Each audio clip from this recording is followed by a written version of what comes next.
Yo les amis, c'est Kazin, j'espère que vous allez bien. Et on se retrouve pour la vidéo blabla du soir. Et de quoi on va parler? On va parler un petit peu de tout. Sachant que mois d'avril, alors déjà, mois de mars, on est au mois de mars.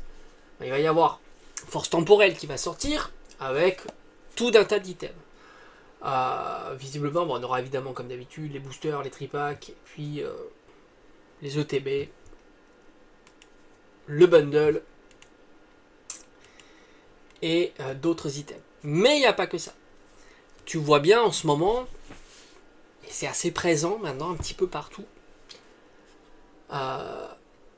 l'intérêt que suscite épée et bouclier, on va dire, à partir de Star Étincelante.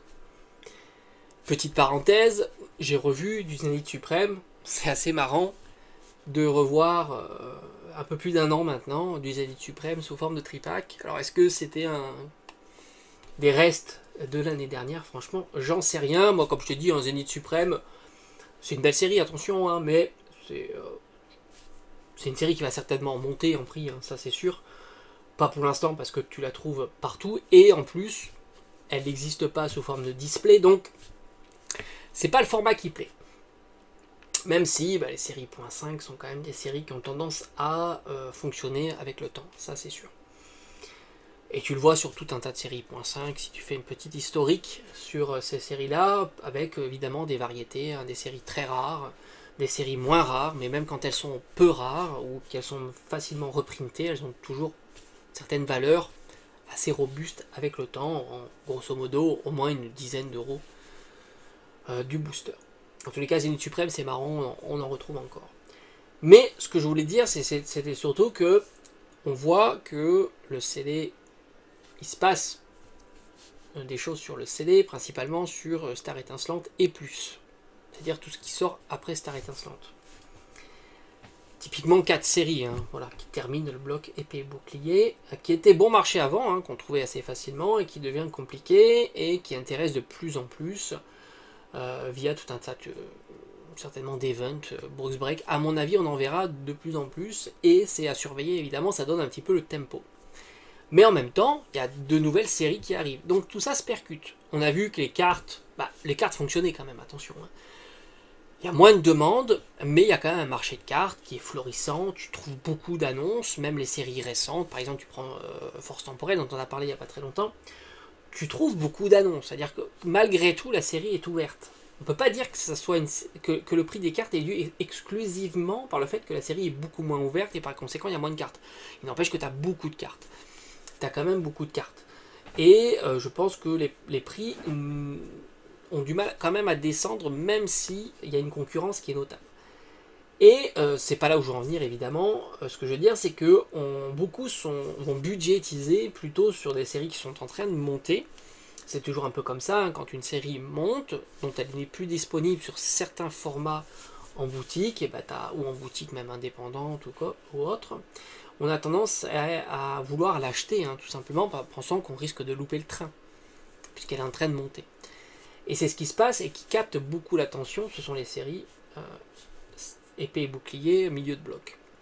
Et même celles d'avant, hein, attention, hein, tu le vois, franchement, la display, que ça soit XY, Soleil et Lune, épée et bouclier, beaucoup se jettent dessus. Hein. Mais c'est vrai que épée et bouclier a l'avantage de proposer des displays encore bon marché. Dans le milieu de la display, je précise encore une fois, hein, pas par rapport au prix du booster individuel, mais si tu regardes grosso modo le marché de la display, quels sont encore les displays bon marché? C'est épée bouclier. T'as même du épée bouclier avant Star Étincelante qui reste encore bon marché, un style de combat, reine de classe, point de fusion. À tous les coups, ces displays-là vont commencer à monter. À tous les coups, quand elles vont se raréfier, c'est toujours comme ça. Parce qu'elles restent bon marché, et donc c'est une bonne alternative. Et elles proposent en plus de bonnes cartes pour les box break. Donc ce que je veux dire, c'est qu'il y a une attention particulière sur certaines séries, mais en même temps, Pokémon continue à sortir leurs séries. Il va y avoir donc, là, dans quelques jours, différents items qui vont sortir, dont Force Temporelle, avec tout l'état de format qu'il va y avoir.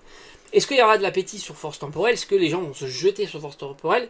C'est pas certain. Même si, franchement, je trouve que la série est plutôt intéressante. J'en ai déjà fait plusieurs vidéos. par rapport aux cartes qui sont à l'intérieur, puis on a hâte de voir est-ce que ça tombe assez régulièrement, est-ce que les cartes sont jolies, etc. Donc forcément, ça va se percuter. Mais il n'y a pas que ça.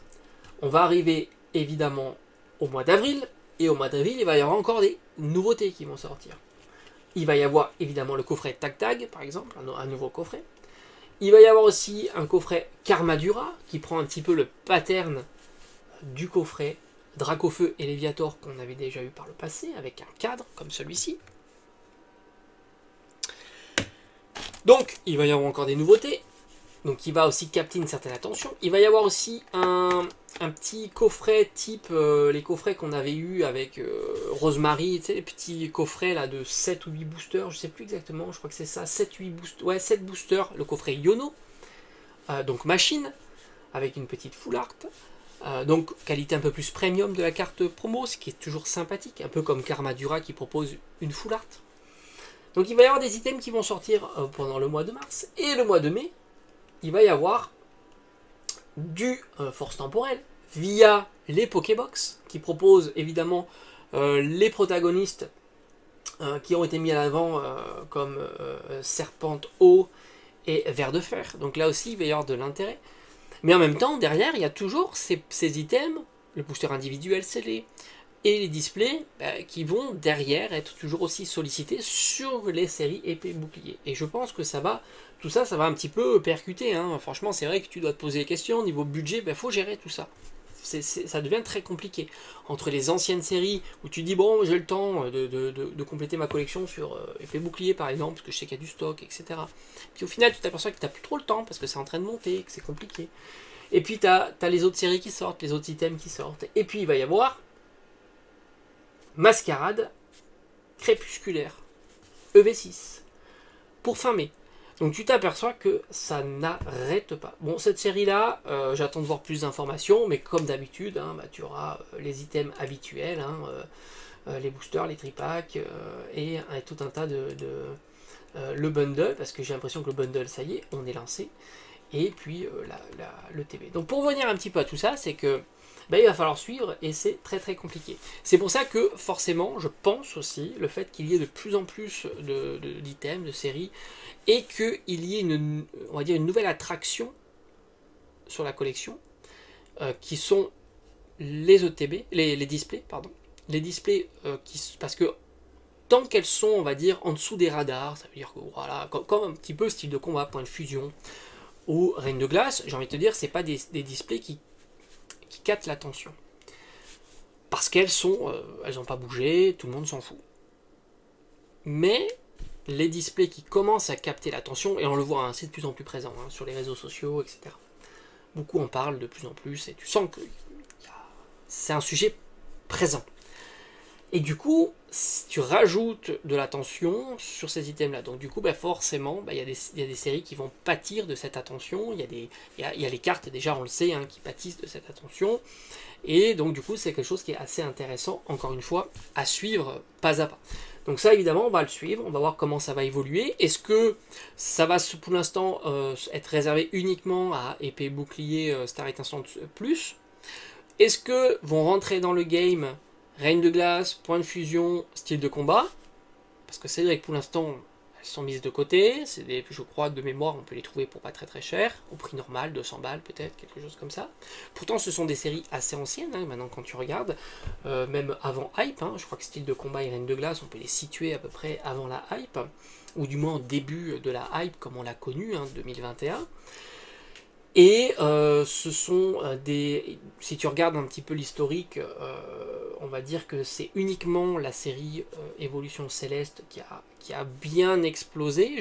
Je mets de côté aussi les 3 autres séries volontairement EB1, donc épée bouclier de base, Clash des rebelles et Ténèbres embrasées. Je les mets un petit peu de côté parce que c'est vrai que ce sont des séries qui sont plutôt chères. Je dis plutôt parce que je pense pas que elles sont chères, mais elles attirent moins.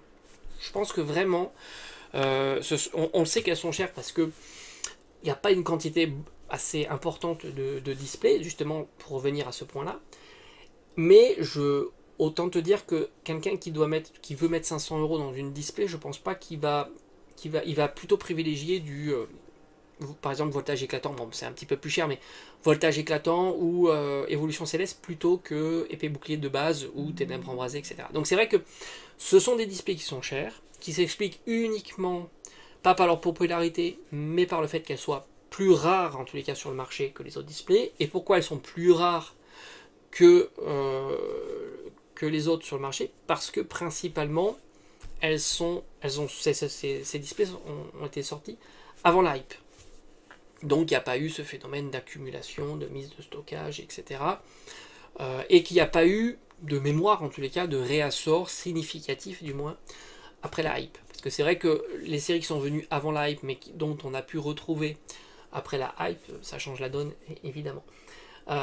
Donc je pense que c'est intéressant à suivre ce fil. Bon, on voit que Star Attention, tout ça, ça bouge, il n'y a pas de problème. On va voir si ça percute les futures sorties. Parce qu'avant, ça bougeait, mais ça concernait des items qui étaient déjà très chers. Evo Céleste, par exemple, qui valait 400, 500 euros, continue à monter. Voltage éclatant, qui continue à monter. Donc ça concernait quand même des séries donc qui avaient déjà fait le travail de monter et qui étaient quand même assez chères. Maintenant, ce sont des séries qui sont en train, qui étaient bon marché hier et qui sont en train de monter, mais qui sont encore relativement bon marché comparativement aux autres.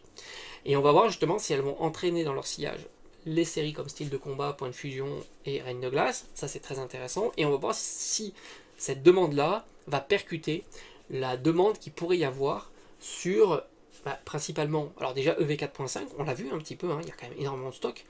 EV 4.5, faut pas se tromper, hein. C'est une série .5, donc les quantités sont moins grandes que les séries classiques. Elles sont moins étalées, en tous les cas, elles reviennent moins sur le devant de la scène, elles sont moins grandes. Je pense que là-dessus, on est assez d'accord, même si j'ai pas de données, hein, évidemment. Et elle n'est pas difficile à trouver. Alors du moins, je précise, sur le net ou dans ma région. Je précise sur le net, parce que sur le net, on trouve plein des annonces au prix normal, etc. Donc sur le net, tu trouves. Donc le net, ça concerne tout le monde. Ne parle pas de ta région, le net, ça concerne tout le monde. Donc, elle n'est pas difficile à trouver. Alors, je parle de la série, encore une fois. Je ne parle pas d'un item particulier, de la série. Si tu veux ouvrir du booster, c'est pas compliqué. Et donc, tu t'aperçois que c'est déjà percuté. C'est-à-dire que les gens ne vont pas spécialement sur cette série-là, même si, encore une fois, elle a été ouverte quand même, hein, parce qu'il y a beaucoup de cartes qui sont revendues. Donc, elle-ci, elle est déjà percutée. Est-ce que les suivantes vont être percutées? Parce qu'on sait quand même que les séries .5 sont plus populaires, de fait, le côté plus ludique d'ouvrir ces séries-là, que des séries plus classiques. Donc, on va voir si il va y avoir des répercussions sur les sorties des nouvelles séries. Est-ce que du coup, elles vont rester plus en boutique? Du coup, est-ce qu'il y aura moins de cartes qui seront proposées à la revente, etc. Donc tout ça est à surveiller. Et tout ça est évidemment très intéressant, comme d'habitude.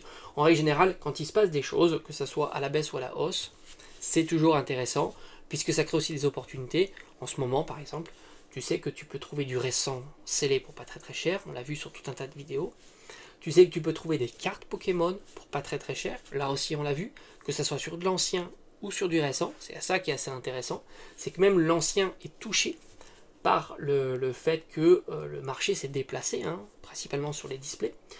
Et aussi sur les cartes gradées. Hein, si tu as envie d'avoir des cartes gradées dans ta collection, ça vaut vraiment le jeu maintenant d'acheter les cartes gradées. Tu n'as quasiment aucune plus-value sur la carte gradée, surtout quand elle est notée 9.